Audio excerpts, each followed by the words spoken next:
एकदम मस्त शानदार जिंदाबाद जबरदस्त होंगे। मैं वर्षा आप सभी का स्वागत करती हूँ आपके अपने प्यारे परिवार RWA एप्लीकेशन पर। तो एक बार सभी प्यारे साथी कमेंट सेक्शन में बताइए कौन कौन क्लास में आ चुका है। इस कैप्सूल सीरीज के अंतर्गत हम आपके पाठ्यक्रम में जो क्वेश्चन होते हैं, जैसे हम पहला क्वेश्चन देखें तो MCQ से आता है ना। दूसरे में पद्य साहित्य के MCQ पूछे जाते हैं। फिर साहित्यिक परिचय आता है। फिर आपके गद्यांश आधारित प्रश्नोत्तर, पद्यांश आधारित प्रश्नोत्तर। तो आपके पेपर पर बेस्ड पैटर्न जो तैयारी होती है, इस तैयारी को कर रहे हैं। तो इसमें आज जो मैं आपको कराने वाली हूँ वह है साहित्यिक परिचय। साहित्यिक परिचय आपके गद्य खंड के भी, पद्य खंड के भी कैसे लिखने हैं, एक पैटर्न अपने दिमाग में आप लोग फिक्स कर लेंगे। उसके आधार पर की पॉइंट चेंज करते ही साहित्यिक परिचय सेम रहेगा। ये हम आज की क्लास में सीखेंगे, ठीक है। क्लास में अनुज है, अमित, आयुष, अनुराग, नकुल, काजल, सचिन, अनूप, शिवम, रिंकू, धीरज, विजय, खुशबू, सभी को भाई वेरी वेरी गुड आफ्टरनून। तो कल आप लोगों की क्लास नहीं हुई थी, है ना। कल हमारी मुलाकात नहीं हुई है। परसों हुई थी क्लास जिसमें हमने MCQ खंड ही देखा था, और आज हम साहित्यिक परिचय की शुरुआत करने जा रहे हैं। साहित्यिक परिचय का अगर एग्जाम में देखें कितने नंबर का आता है, तो 10 नंबर का आता है। 5 नंबर में आपको गद्य खंड में किसी एक लेखक का साहित्यिक परिचय करना होता है। 3 आपके पास ऑप्शन है। मान लीजिए गद्य खंड में आपको दे दिया है वासुदेव शरण अग्रवाल, कन्हैया लाल मिश्र प्रभाकर और हरिशंकर प्रसाई, ठीक है। तो इनमें से किसी एक का आपको साहित्यिक परिचय लिखना होगा। ऐसे ही पद्य खंड में भी किसी 3, जैसे जयशंकर प्रसाद दे दी, महादेवी वर्मा दे दिया, या अज्ञेय, है ना, ये 3 दिए हैं। इनमें से किसी एक का साहित्यिक परिचय आपको करना होगा, ठीक है। अब एक बहुत कॉमन डाउट आता है कि जीवन परिचय और साहित्यिक परिचय एक ही है कि अलग अलग है, हम जीवन परिचय लिखे कि साहित्यिक परिचय लिखे। तो आप लोगों को साहित्यिक परिचय ही लिखना होता है, पेपर में साहित्यिक परिचय ही आता है। साहित्यिक परिचय में आपको जीवन परिचय डालना होता है। अब ये क्या है भाई, देखो, जब आप जीवन परिचय की बात कर रहे हैं तो जीवन परिचय में हम किसी भी कवि का जन्म कब हुआ, उसका जन्म स्थान क्या था, है ना, उसकी आपकी शिक्षा कौन से उस विषय में हुई, और आपके उनके जीवन की कुछ प्रमुख घटनाएं, उनका निधन, ये सब होता है जीवन परिचय। लेकिन जब मैं इसमें साहित्यिक परिचय की बात कर रही हूँ तो साहित्यिक परिचय में शामिल हो जाता है इनका साहित्यिक योगदान, कि साहित्य के क्षेत्र में इन्होंने क्या योगदान दिया। जैसे हिंदी में इनका क्या योगदान रहा, है ना, हिंदी में इनकी कौन कौन सी रचनाएं रही, हिंदी में इनको कौन सा सम्मान मिला, कौन सा पुरस्कार मिला, इनकी भाषा शैली कैसी थी, है ना। इस तरीके से कि इनका साहित्य के क्षेत्र में इनकी जब रचनाएं आप शामिल कर देते हैं तो यही साहित्यिक परिचय बन जाता है, और पेपर में आपको साहित्यिक परिचय लिखना होता है, ठीक है।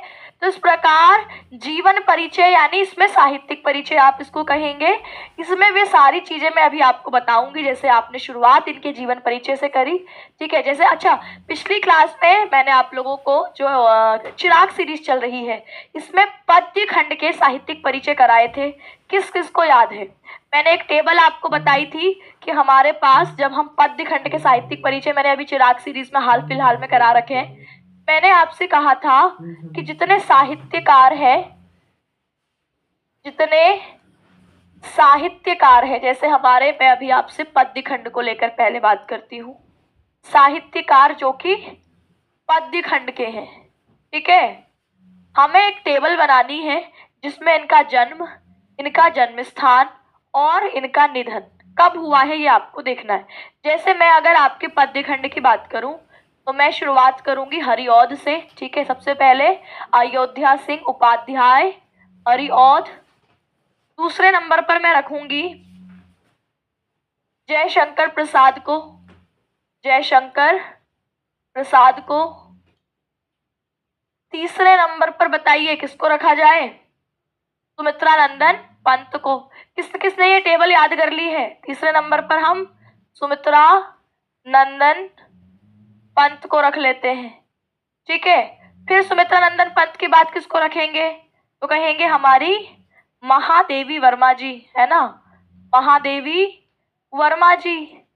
फिर हमारे रामधारी सिंह दिनकर। अंत में अज्ञेय।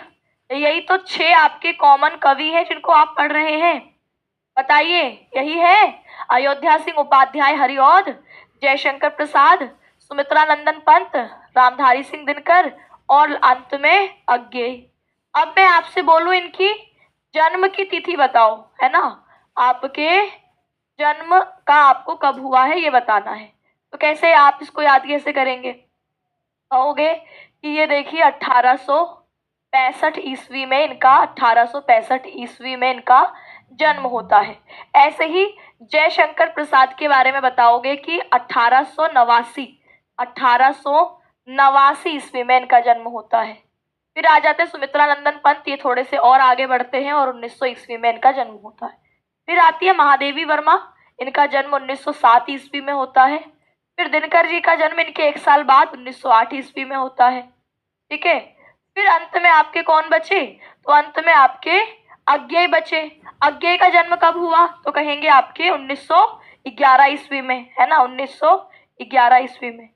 तो ये देखो आगे बढ़ते हुआ है 1865, इससे आगे बढ़े 1889, फिर 1900, फिर 1907, फिर 1908, फिर 1911। बताओ कहीं कोई दिक्कत किसी को? कहीं किसी को कोई दिक्कत? अब इसी में आप इनका निधन भी लिख देते हो। निधन कब कब हुआ बताइए, याद है किसी को कि नहीं? निधन किस किस ने याद कर लिया है? मैंने आपसे कहा था टेबल बना करके याद कर लो। पैटर्न तो हमें याद करना ही है, लेकिन साथ में की पॉइंट्स भी तो याद करने हैं। और की पॉइंट्स, अच्छा किसी को डेट भी याद है कि 15 अप्रैल 1865, तो बहुत बढ़िया, है ना। तो अब इनका यहीं पर इन्हीं के साथ निधन भी बता दीजिए एक बार। ये जन्म है, ऐसे ही निधन की ईस्वी भी आपको क्रम से याद करनी है। तो कहेंगे यहाँ पर सबसे पहले 1947 ईस्वी में निधन होता है हरिऔध जी का। ठीक है। फिर आप देखेंगे जयशंकर प्रसाद, इनका निधन होता है इनसे 10 साल पहले 1937 ईस्वी में। ठीक है। फिर आप देखेंगे 1900 में जन्म लेने वाले सुमित्रा नंदन पंत, इनका निधन होता है 1977 ईस्वी में। फिर महादेवी वर्मा 1987 ईस्वी में इनका निधन होता है। फिर आपके रामधारी सिंह दिनकर 1974 ईस्वी में निधन है। और अज्ञेय और महादेवी वर्मा का निधन एक ही समय पर होता है 1987 ईस्वी। बताओ कहीं कोई दिक्कत? इस तरीके से याद कर लेना है आपको। ठीक है। फिर आप क्या करोगे? फिर आप इनका कि ये कहाँ से संबंध रखते हैं, इसको देखो। मैं आपको याद करने का मैंने कैसे याद करा ये बताऊंगी। तो यहाँ पर 1947 हमें आजादी मिली थी, इसके 10 साल बाद जयशंकर प्रसाद का निधन हो जाता है। 1900 से 1977 सुमित्रा नंदन पंत 77 ईयर्स रहे थे, तो इस 77 लिखा। फिर इससे 10 साल आप आगे बढ़ते हो, तो यहाँ पर 10 साल माइनस होते हैं, -10, यहाँ पर +10, 1977 से 1987, इन दोनों को कनेक्ट करते हुए पढ़ लिया।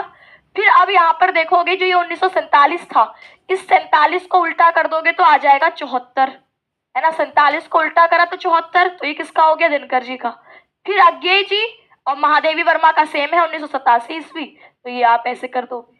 ठीक है। तो ये कनेक्ट करते हुए, क्योंकि जब हम कहानी की तरह किसी चीज को याद करते हैं, एक दूसरे से जोड़ते हुए याद करते हैं, तो वो देर तक याद रहती है, और वैसे ही रट्टा मारते हैं तो भूल जाते हैं। ठीक है। अब ऐसे ही हमें इनका जन्म स्थान भी ऐसे ही याद करना होगा। ठीक है। ऐसे ही इनका जो हमारा जन्म स्थान है वो भी बताइए, एक एक करके बताना शुरू करिए। ठीक है, एक एक करके बताना शुरू करिए क्या क्या होगा। तो कहेंगे सबसे पहले हम बात कर लेते हैं इनकी निजामाबाद, आजमगढ़, उत्तर प्रदेश। चलो आजमगढ़ लिख देते हैं। आजमगढ़ यूपी के हैं हमारे हरिऔध जी। ठीक है। फिर जयशंकर प्रसाद कहाँ के हैं? कहेंगे काशी यूपी के हैं, ये काशी में उत्तर प्रदेश में। अच्छा सुमित्रा नंदन पंत उत्तराखंड से हैं, कौसानी जिला है, कौसानी जिला है और उत्तराखंड से हैं। फिर महादेवी वर्मा जी कहाँ की है? तो कहेंगे फर्रुखाबाद की है। महादेवी वर्मा जी कहाँ की है? आपकी फर्रुखाबाद उत्तर प्रदेश की। फिर दिनकर जी कहाँ के हैं? तो कहेंगे मुंगेर, सिमरिया गांव, है ना, सिमरिया गांव, मुंगेर जिला, बिहार के हैं। अज्ञेय जी कहाँ के हैं? अब अज्ञेय जी का आप लोग बताइए भैया। अज्ञे जी का हम कहते हैं बचपन कश्मीर में बीता, बिहार में बीता, मद्रास में। एक तरीके से हम कश्मीर किनको कह सकते हैं कि बचपन बीता, तो यही इन्होंने जन्म लिया होगा। बताइए, किसी को कोई दिक्कत लग रही है? ये इस तरीके से एक टेबल बनानी है, गद्य खंड की भी पद्य खंड की भी, ठीक है। और इसको अपने सामने जहां पर भी आप बैठकर पढ़ाई कर रहे हो उसको चिपका लेना है। फिर आपको साहित्यिक परिचय लिखने में समस्या नहीं आएगी, किसी का भी पूछ लिया जाए, की पॉइंट्स आपके दिमाग में होंगे। अब ऐसी ही एक टेबल रचनाओं की, रचनाएं मैंने आपको ट्रिक से कराई ही थी, है ना। रचनाओं के नाम ट्रिक से कराए थे ना। अच्छा, कई लोग कह रहे हैं मैथिली शरण गुप्त छूट गए, तो बताओ मैथिली शरण गुप्त का क्या है। मैथिली शरण गुप्त का बताइए कि जन्म क्या है, इनका निधन कब हुआ, ठीक है, इनका जन्म स्थान क्या है, ये की पॉइंट्स है। ऐसे ही रचनाओं को मैंने आपसे कहा था कि जो रचनाएं हैं उसको भी आपको ट्रिक से मैंने आपको याद करवाई थी पद्य खंड की, उसकी भी एक टेबल बना लेनी है और लिख लेना है, उसको एक दो बार दोहरा लेना है और साहित्यिक परिचय लिखने के लिए अभ्यास कर लेना है, ठीक है। बताइए, तो अब यहाँ पर ये तो आपकी बात हुई पद्य खंड की, जो हमने पिछली क्लास में बात करी भी थी कि पद्य खंड ये रहे हमारे पास, ठीक है। ये हमने एक टेबल बनाई थी, इसी टेबल के क्रम से जैसे हरिऔध हो गए, प्रसाद हो गए, सुमित्रा नंदन पंत हैं, महादेवी वर्मा है, रामधारी सिंह दिनकर है और सच्चिदानंद वात्स्यायन है। अब इन्हीं के आधार पर हमने एक एक करके इनका साहित्यिक परिचय भी पिछली क्लास में देखा था। देखा था कि नहीं देखा था? बताओ, देखा था कि नहीं देखा था? हाँ, कई सारे साथी बता रहे हैं। हाँ, तो इनको भी आपको ऐड कर लेना है, ठीक है। आप इनको भी ऐड कर लेंगे कि हाँ, इनका जन्म ये हुआ है, निधन ये हुआ है, ठीक है। चलिए, अब देखिए यहाँ पर लिखा है अयोध्या सिंह उपाध्याय हरिऔध का जन्म। अच्छा, इनका पैटर्न आपको कराया था।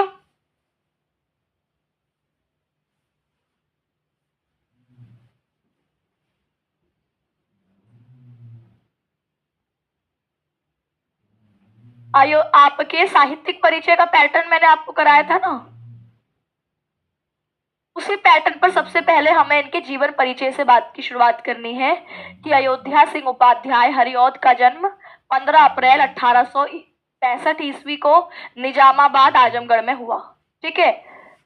और फिर हमें इनके पिता का नाम जो है ऑप्शनल है पूरी तरीके से, आप इसको लिख भी सकते हैं, इसको छोड़ भी सकते हैं। 5 वर्ष की आयु में फारसी से शिक्षा प्रारंभ हुई।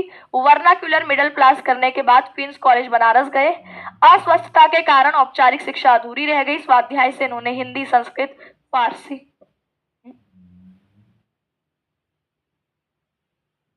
हाँ बहुत बढ़िया, 1886 से लेकर 1964 चिरगांव झांसी से आपके मैथिली शरण गुप्त होंगे, ठीक है। हाँ, तो इसको भी अपनी टेबल पे आपको ऐड कर लेना है, ठीक है।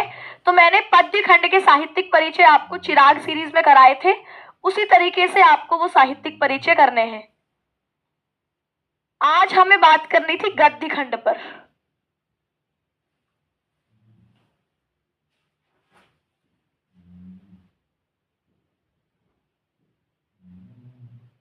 आज हमें बात करनी थी कि अगर हम गद्य खंड का आपके साहित्यिक परिचय कराएं तो वो कैसे होंगे। तो आप कहेंगे गद्य खंड के साहित्यिक परिचय का भी हम एक पैटर्न तैयार कर लेते हैं।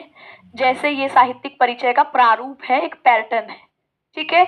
इसमें सबसे पहले आप क्या लिखते हो, किसी भी लेखक का नाम, जन्म, शिक्षा, है ना, वो निबंधकार है, उपन्यासकार है, आलोचक है, ये सारी चीजें आपको लिखनी होती है। जैसे लेखक का नाम है मान लो अयोध्या सिंह उपाध्याय, तो आप कहोगे अयोध्या सिंह उपाध्याय हिंदी साहित्य के निबंधकार, या उपन्यासकार है तो उपन्यासकार, या आलोचक है तो आलोचक, है ना।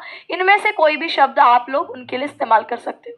के रूप में प्रसिद्ध हुए, उनकी रचनाएं सामाजिक, राजनीतिक, सांस्कृतिक, सॉरी इससे पहले आपको यहाँ पर ये कि लेखक जैसे अयोध्या सिंह उपाध्याय का जन्म इस तिथि को इस स्थान में हुआ, इन्होंने अपनी प्रारंभिक शिक्षा यहाँ से प्राप्त करी और मुख्य शिक्षा में उच्च शिक्षा यहाँ से। अगर उनकी शिक्षा के बारे में पता है तो शिक्षा के बारे में लिख दोगे, अगर नहीं पता है तो फिर उनके निधन कि आपके जैसे अयोध्या सिंह उपाध्याय का जन्म इस तिथि को मान लो 1907 के साथ में हुआ है, तो आप कहोगे कि यहाँ पर 1907 में इस स्थान पर आजमगढ़ में हुआ।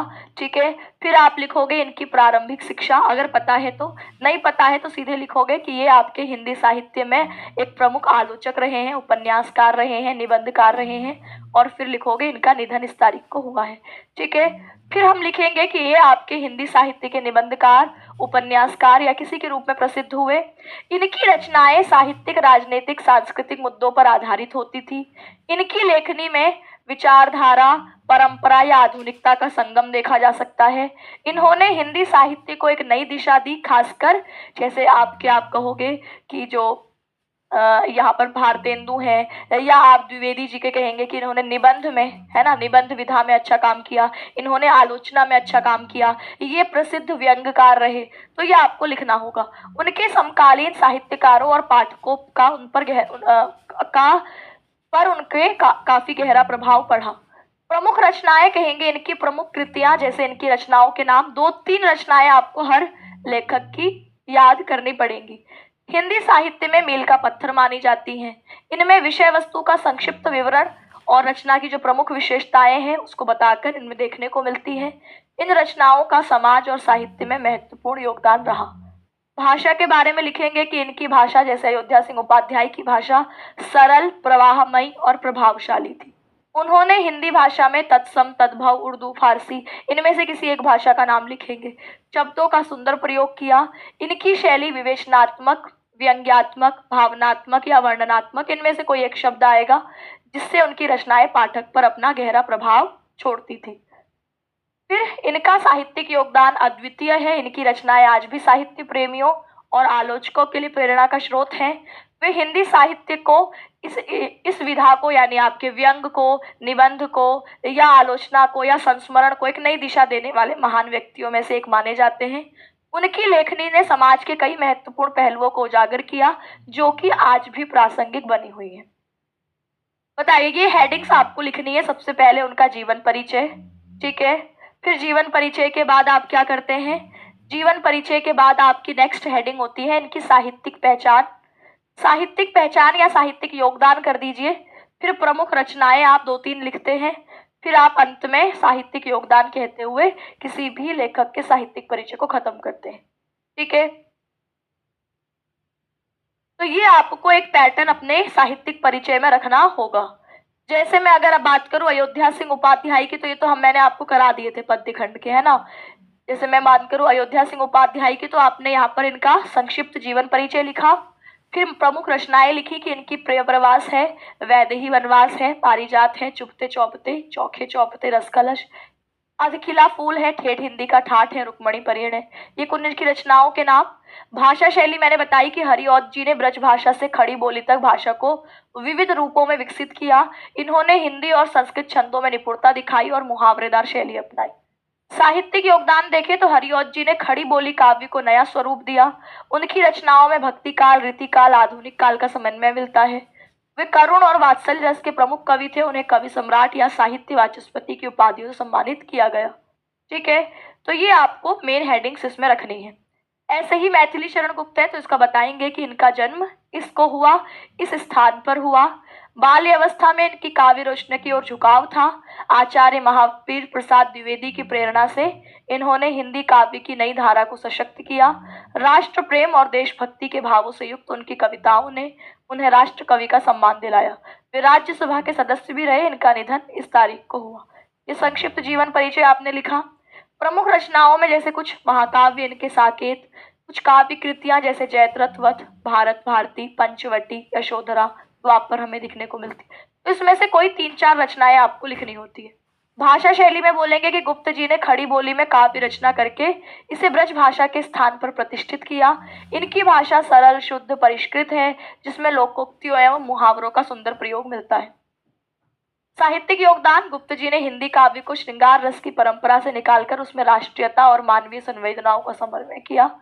मैथिली शरण गुप्त हिंदी काव्य के ऐसे युग प्रवर्तक कवि हैं जिन्होंने भारतीय साहित्य को राष्ट्रीयता, मानवतावाद और संस्कृति के आदर्शों से समृद्ध किया। खड़ी बोली को काव्य की मुख्य धारा में स्थापित करने का श्रेय भी इन्हीं को जाता है। वे युग प्रतिनिधि कवि और सच्चे राष्ट्र कवि थे। ठीक है, इनका संक्षिप्त की पॉइंट्स आपको ध्यान में रखना है। इसके आधार पर एक पैटर्न बना लेना है और उस तरीके से आपको फिर लिखना है। ठीक है। फिर जयशंकर प्रसाद का भी ऐसे ही लिखेंगे कि जयशंकर प्रसाद का जन्म इस तारीख को काशी के सुगनी साहू परिवार में हुआ। बचपन में पिता बड़े भाई के देहांत के कारण जो इनकी औपचारिक शिक्षा थी वो पूरी नहीं हो पाई, तो स्वास्थ्य स्वाध्याय से ही अंग्रेजी, संस्कृत, उर्दू, फारसी का ज्ञान इन्होंने प्राप्त किया। निधन इस तारीख को हुआ। अगर किसी कवि की शिक्षा के बारे में नहीं पता है तो उसको छोड़ सकते हैं, बीच का स्किप करके सीधे इस परिवार में हुआ और इनका निधन इस तारीख को हुआ, ये ले कहकर आगे बढ़ सकते हैं। मुख्य रचनाओं में कुछ आप दो चार रचनाओं के नाम याद करेंगे। भाषा शैली में लिखेंगे कि जयशंकर प्रसाद ने सरल, लाक्षणिक और चित्रात्मक भाषा का प्रयोग किया।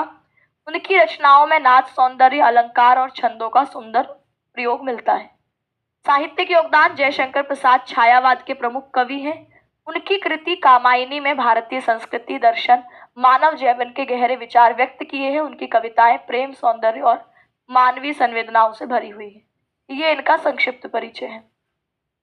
ऐसे ही सुमित्रा नंदन पंत के बारे में भी लिखेंगे कि सुमित्रा नंदन पंत का जन्म 20 मई 1900 ईस्वी को कुमाऊं के कौसानी गांव में हुआ। माँ के निधन के बाद, अब ये कहानी आपको नहीं पता है तो सीधे निधन, माँ के निधन के बाद दादी ने उनका पालन पोषण किया। उन्होंने 7 वर्ष की आयु में कविता लिखनी शुरू करी। इलाहाबाद में पढ़ाई के दौरान महात्मा गांधी के आह्वान पर कॉलेज छोड़ दिया और उनका निधन इस तारीख में हुआ है। काव्य संग्रह में इनकी कुछ रचनाओं के नाम जो आपको पता होंगे, 2-3 रचनाएं आपको याद करनी है। भाषा शैली लिखेंगे कि इनकी भाषा चित्रमयी और भावपूर्ण थी। इनकी कविताओं में उपमा, रूपक और प्रतीकात्मकता का उत्कृष्ट प्रयोग मिलता है। साहित्यिक योगदान में लिखेंगे कि सुमित्रा नंदन पंत ने प्रारंभ में प्रकृति की सुंदरता का वर्णन किया और बाद में सामाजिक यथार्थ और आध्यात्मिक दृष्टिकोण पर केंद्रित कविताएं लिखी। इनकी रचनाएं भारतीय संस्कृति, नारी, प्रकृति और मानव अस्तित्व के महत्व को गहराई से परिचित करती। ये इनका संक्षिप्त परिचय। इस तरीके से हर कवि का अपने, जैसे महादेवी वर्मा है तो इनके बारे में भी ये लिखेंगे। भाषा शैली को कौन से स्टूडेंट्स को लिखना है? जिसको लगता है कि हमें अच्छे से अच्छा उत्तर लिखकर आना है, ठीक है, जैसे आर्ट्स वाले साथी हैं उनको भाषा शैली लिखनी पड़ेगी, लेकिन जो साइंस वाले हैं वो भाषा शैली को छोड़ सकते हैं। वो सिर्फ आपका जीवन परिचय लिखेंगे, नीचे साहित्यिक रचनाएं लिखेंगे, कवि का साहित्य में योगदान क्या है ये लिखना है, बस काम चल जाएगा। भाषा शैली के बारे में जो आर्ट वाले स्टूडेंट्स हैं, आर्ट्स वाले हैं, वो लोग मेंशन करें, ठीक है। महादेवी वर्मा का साहित्यिक परिचय देखें तो महादेवी वर्मा का जन्म फर्रुखाबाद इस उत्तर प्रदेश में हुआ। इन्होंने प्रयाग विश्वविद्यालय से संस्कृत में एमए किया। इनका विवाह 9 वर्ष की आयु में हुआ, लेकिन दाम्पत्य जीवन असफल रहा। वे नारी स्वतंत्र की समर्थक रही। उनका निधन 1987 ईस्वी में होता है। प्रमुख रचनाएं आपने देखी, निहार, रश्मि, सांध्य गीत, दीपशिखा, सप्तपर्ण, यामा और हिमालय। 2-3 रचनाएं आपने लिख ली। भाषा शैली को जो आर्ट्स वाले साथी हैं कि महादेवी वर्मा की भाषा सादगी और माधुर्य से भरी हुई थी। उनके गीतों में उपमा, रूपक और चित्रात्मकता का उत्कृष्ट प्रयोग हुआ। साहित्यिक योगदान में लिखेंगे कि महादेवी वर्मा ने अपने काव्य में नारी, प्रकृति और जीवन की गहरी संवेदनाओं को चित्रित किया। वे हिंदी साहित्य की अमूल्य धरोहर हैं। उन्हें छायावाद युग की प्रमुख कवित्री के रूप में हमेशा याद किया जाएगा। वे सदैव स्मरणीय रहेंगी। इनका संक्षिप्त परिचय हो गया। ऐसे ही रामधारी सिंह दिनकर का लिखेंगे कि रामधारी सिंह दिनकर का जन्म इस तारीख को बिहार के मुंगेर जिले के सिमरिया गांव में हुआ। पटना कॉलेज से 1933 में बीए की डिग्री प्राप्त की। उन्होंने अध्यापन कार्य किया और बाद में सरकारी सेवा में कार्यरत रहे। उनका निधन 24 अप्रैल 1974 को चेन्नई में होता है। प्रमुख रचनाओं में इनके नाम डालेंगे कि काव्य संग्रह रेणुका, हुंकार, रसवंती, कुरुक्षेत्र, रश्मिरथी और उर्वशी। अन्य रचनाओं कुछ आपकी संस्कृति के 4 अध्याय, उजली आग, रेती के फूल, अर्धनारीश्वर। भाषा शैली बताएंगे कि दिनकर जी की कविताओं में वीर रस की प्रधानता है। उनकी भाषा में संस्कृत और उर्दू फारसी का सुंदर मिश्रण मिला है। उन्होंने ओजपूर्ण प्रबंध शैली का उपयोग किया है। साहित्यिक योगदान से बात को खत्म करेंगे कि दिनकर जी ने अपनी कविताओं के माध्यम से राष्ट्रीयता, वीरता और समाज में बदलाव के लिए प्रेरणा दी। उनकी रचनाएं स्वतंत्रता संग्राम और सामाजिक बदलाव की प्रतीक है। ये आपका इनका संक्षिप्त परिचय हो गया। फिर आ जाते हैं सच्चिदानंद, हीरानंद, वात्स्यायन, अज्ञेय, ठीक है। इस पे आप लिखोगे सच्चिदानंद हीरानंद वात्स्यायन का जन्म इस तारीख को इस ईस्वी में हुआ। उनका बचपन कश्मीर, बिहार, मद्रास में बीता। इन्होंने बीएससी एमए अंग्रेजी किया। उन्होंने क्रांतिकारी आंदोलन में भाग लिया और जेल यात्रा की। उनका निधन 4 अप्रैल 1987 ईस्वी को होता है। मुख्य रचनाएं देखेंगे कि आंगन के पार द्वार, पूर्वा, कितनी नावों में कितनी बार, सुनहले सवाल। ठीक है। भाषा शैली लिखेंगे कि अज्ञेय जी ने परंपरागत अलंकारिकता को छोड़कर मानव और प्रकृति के स्पंदनों को व्यक्त किया। उनकी भाषा में गहरे विचार, संवेदनशीलता और नवीन दृष्टि मिलती है। साहित्यिक योगदान में लिखेंगे कि अज्ञेय जी ने प्रयोगवादी काव्य की शुरुआत की। उनकी रचनाएं मानवीकरण, प्रतीकात्मकता और नवीन शिल्प के लिए जानी जाती है। उन्होंने हिंदी साहित्य में आधुनिकता का सूत्रपात किया। ठीक है। 7 जीवन परिचय बताए हैं, क्या सब याद करने पड़ेंगे?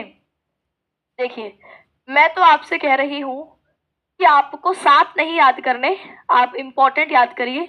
जैसे आपने हर 3 याद कर लीजिए कोई, जैसे आपने हरिऔध का कर लिया, जयशंकर प्रसाद का कर लिया, या महादेवी वर्मा का।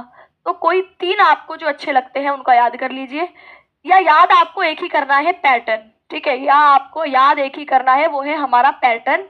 उन्हीं लाइनों में आपको जो इनकी रचनाएं हैं, जन्म, मृत्यु आदि है, इसको फिट कर देना है। जैसे शुरुआत में जो पैटर्न कराया गया है ना, ये जो आपका पैटर्न था, ये जो पैटर्न है इसको याद करिए। की पॉइंट सबके देखते रहिए कि हाँ ये इसका की पॉइंट है, उसको चेंज करके घुमा फिरा के लिख देना है। जैसे लिखा है कि इस लेखक का नाम इस जन्म तिथि को इस स्थान में हुआ, इनकी प्रारंभिक शिक्षा इस स्थान से हुई और उच्च शिक्षा प्राप्त की, इनका निधन इस वर्ष हुआ। ये आपने पैटर्न बना के लिख देना है। ठीक है, इस तरीके से ये तो पैटर्न याद कर लीजिए। और आपके पैटर्न के बाद आपको फिर सिर्फ की पॉइंट्स याद करने होंगे। संक्षिप्त परिचय मत लिखिए, संक्षिप्त परिचय लिखना भी नहीं है। आपको जो पैटर्न दिया जाए, संक्षिप्त परिचय तो आपको इसलिए दिया जाता है कि आपको की पॉइंट्स अलग से याद करने के लिए मिल जाए। ठीक है, संक्षिप्त परिचय पेपर में नहीं लिख कर आना। पेपर में आपको गद्दी की तरह हेडिंग डालते हुए कि जीवन परिचय, फिर आपकी उनकी जीवन परिचय के बाद उनका साहित्य में क्या योगदान रहा, उनकी प्रमुख रचनाएं कौन सी है, ये आपको 3-4 जो आर्ट्स वाले हैं भाषा और शैली भी हेडिंग ऐड करेंगे। ठीक है। कृतियां और रचनाएं दोनों एक ही बात है, दोनों अलग अलग नहीं है। आप साहित्यिक कृतियां लिखे या साहित्यिक रचनाएं लिखे, दोनों का अर्थ एक समान ही है। ठीक है। रचनाओं में 3 से 4 रचनाएं याद करिए। ठीक है, रचनाओं में आपको 3 से 4 रचनाएं करनी है। संक्षिप्त परिचय नहीं लिखना है। आपको संक्षिप्त परिचय मैं इसलिए दिखाती हूँ ताकि आप लोग एक शॉर्ट नोट्स बना लें हर कवि के बारे में कि हाँ ये इनका जन्म है, पूरा हर बार आपको ना पढ़ना पड़े। ठीक है, इसीलिए आपको कराया जाता है। अब कुछ गद्य खंड का देख लें। अच्छा हाँ, ये आपको कुछ रचनाओं को याद करने के लिए, जैसे अयोध्या सिंह उपाध्याय की रचना है तो इसको याद कैसे करना है। की पॉइंट्स मत लिखिए, इतना समय पेपर में नहीं होता कि एक बार तुम संक्षिप्त लिखो फिर एक बार तुम पूरा लिखो, है ना। तो इतना पेपर में समय नहीं होता। तुम्हें आपको की पॉइंट्स अपने दिमाग में रखना है, इसके बाद उसकी लाइनों को जो पैटर्न है उसके हिसाब से पूरे परिचय को लिखना है। देखिए, याद करने की, जैसे अयोध्या सिंह उपाध्याय की रचना है तो इसको ऐसे याद कर सकते हैं कि प्रिया वैदेही ने पारिजात के चुभते रस से अतखिले ठेठ फूल रुक्मणी को दिए। तो प्रिया से प्रिय प्रवास, वैदेही से वैदेही वनवास। ठीक है, पारिजात से आपका पारिजात के चुभते, तो पारिजात हो गया, चुभते से चुपते चौपते, है ना। और रस से रस कलश, अधखिले आपके जो ठेठ है तो यहाँ से आपके अधखिले फूल हो गया, ठेठ से ठेठ हिंदी का ठाठ, और रुक्मणी से रुक्मणी परिचय। तो ये आपको अयोध्या सिंह उपाध्याय की रचना, इसको आप इस लाइन को याद करते हैं क्योंकि आपको इस तरीके की कहानी या इस तरीके की लाइनें याद करनी आसान पड़ती हैं। तो लिख देंगे तो आपकी सारी रचनाएं आपके अयोध्या सिंह उपाध्याय की हो जाएंगी। ऐसे ही जब आप जयशंकर प्रसाद पढ़ रहे हैं तो जयशंकर प्रसाद में भी आपको ऐसे ही लिखना है, जैसे आंसू भरी कामायनी लहर में चंद्र स्कंद और ध्रुव को ढूंढ रही थी। ठीक है, आंसू भरी कामायनी लहर में चंद्र स्कंद और ध्रुव को ढूंढ रही थी। तो आंसू भरी यानी आंसू इनका एक काव्य संग्रह है, कामायनी है, ठीक है, लहर भी है। ऐसे ही चंद्रगुप्त से चंद्रगुप्त हो गया, स्कंद से स्कुंदगुप्त और ध्रुव से ध्रुव स्वामिनी। तो इनकी रचनाएं आपको ऐसे याद हो जाएंगी। ऐसे ही आप जो है अगले कवि की तरफ बढ़ेंगे, है ना, मैथिली शरण गुप्त के बारे में पढ़ेंगे, तो आप लिखेंगे कि राम के साकेत में भारत की पंचवटी ने यशोधरा जयद्रथ वध की कथा सुनाती है। तो यहाँ पर आप लिखेंगे कि अच्छा, साकेत मतलब साकेत इनका महाकाव्य है, जयद्रथ वध भी इनका आपकी एक रचना है, भारत भारती की कथा सुनाती है, तो यहाँ पर आप भारत भारती, पंचवटी, है ना, यशोधरा, अनघ, द्वापर, सिद्धराम, ये कुछ इनकी रचनाएं आपको याद हो जाती है। ऐसे ही आपकी अगला है आपका महादेवी वर्मा, तो इसमें आप लिखते हैं निहार की रश्मि से दीप शिखा ने हिमालय को रोशन किया। तो निहार की रश्मि से दीप शिखा ने हिमालय को रोशन किया में आप लिखोगे कि निहार से इनका पहला काव्य संग्रह, रश्मि है, दीप शिखा है, हिमालय है, ये इनकी प्रमुख रचनाएं आप ऐसे याद कर सकते हो। ठीक है, दिनकर की रचनाओं पर आ जाओगे तो लिखोगे रेणुका ने हुंकार भरते हुए रसवंती से कुरुक्षेत्र की रश्मि रथी पर उर्वशी को बुलाया, फिर संस्कृति के 4 अध्याय पढ़े और उजली आग में रेती के फूल से अर्धनारीश्वर की पूजा करी। अब इसमें बहुत सारी रचनाएं हैं, तो आप कोई 4-5 एक ही लाइन याद करो कि रेणुका ने हुंकार भरते हुए रसवंती से कुरुक्षेत्र की रश्मि रथी पर उर्वशी को बुलाया। इससे इनकी रचनाएं जैसे रेणुका ने हुंकार करते हुए रसवंती से कुरुक्षेत्र की रश्मि रथी पर उर्वशी को बुलाया, तो ऐसी कोई 4-5 रचनाएं आपको याद हो जाती हैं। ठीक है, बताओ क्लियर है? यहां तक चीजें आपको समझ में आई कि कैसे एग्जाम में लिखनी है? दीदी आपकी जनवरी में प्रैक्टिकल होंगे इस बार? भाई मुझे इसकी अभी कोई जानकारी नहीं है। बताइए, ये याद हो गया आपको कि साहित्यिक परिचय पद्य खंड का कैसे लिखना है। अब आ जाते हैं हम गद्य खंड पर। ठीक है, आपके अब क्या है, गद्य खंड। गद्य खंड में आपके सबसे पहले इसका नाम आ रहा है, तो कहेंगे गद्य खंड में सबसे पहला नाम है हजारी प्रसाद द्विवेदी का। ठीक है, हजारी प्रसाद द्विवेदी, इनका साहित्यिक परिचय लिखेंगे कि हजारी प्रसाद द्विवेदी का जन्म 1907 ईस्वी में उत्तर प्रदेश के बलिया जिले के दुबे का छपड़ा नामक ग्राम में हुआ। उन्होंने काशी हिंदू विश्वविद्यालय से संस्कृत साहित्य में अध्ययन किया और ज्योतिषाचार्य की उपाधि प्राप्त की। प्रमुख रचनाओं के बारे में लिखेंगे कि द्विवेदी जी ने साहित्य की अनेक विधाओं में योगदान दिया। उनकी प्रमुख कृतियों में विचार प्रवाह, सूर साहित्य, ठीक है, बाण भट्ट की आत्मकथा और पुनर्नवा शामिल है। इसके अतिरिक्त नाथ सिद्धों की बानियां और संदेश राशक का संपादन भी इन्होंने किया। भाषा शैली के बारे में लिखते हैं कि द्विवेदी जी हिंदी भाषा के साथ संस्कृत, अपभ्रंश, अंग्रेजी और फारसी में भी निपुण थे। उनकी लेखन शैली विवेचनात्मक, गवेषणात्मक, आलोचनात्मक, भावनात्मक, आत्मपरक थी। लेखन शैली जो आर्ट्स वाले बच्चे हैं। अंत में लिखेंगे कि हिंदी साहित्य जगत में हजारी प्रसाद द्विवेदी को एक विद्वान, समालोचक, निबंधकार, कुशल वक्ता और सफल अध्यापक के रूप में उच्च स्थान प्राप्त है। उनकी रचनाएं गहन अध्ययन और भावनात्मकता का उत्कृष्ट समन्वय प्रस्तुत करती हैं। ठीक है, उपाधियां एवं सम्मान अगर आपकी मर्जी अगर याद होता है तो लिख देंगे, नहीं तो छोड़ देंगे, इसको भी मृत्यु लिख देंगे कि हाँ इनका निधन 1979 ईस्वी में हुआ है। ठीक है,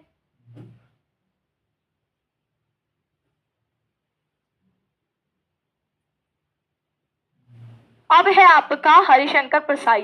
इनके बारे में जीवन परिचय से शुरुआत करेंगे कि हरिशंकर प्रसाई का जन्म 22 अगस्त 1924 को मध्य प्रदेश के इटारसी जिले के जमानी ग्राम में हुआ। इन्होंने अपनी आरंभिक शिक्षा मध्य प्रदेश से प्राप्त की और नागपुर विश्वविद्यालय से एमए की डिग्री हासिल की। साहित्यिक पहचान देखें तो हरिशंकर प्रसाई हिंदी साहित्य के प्रमुख व्यंग्यकार थे। उन्होंने निबंध, उपन्यास और कहानियों के माध्यम से समाज और राजनीति पर गहरा व्यंग्य किया।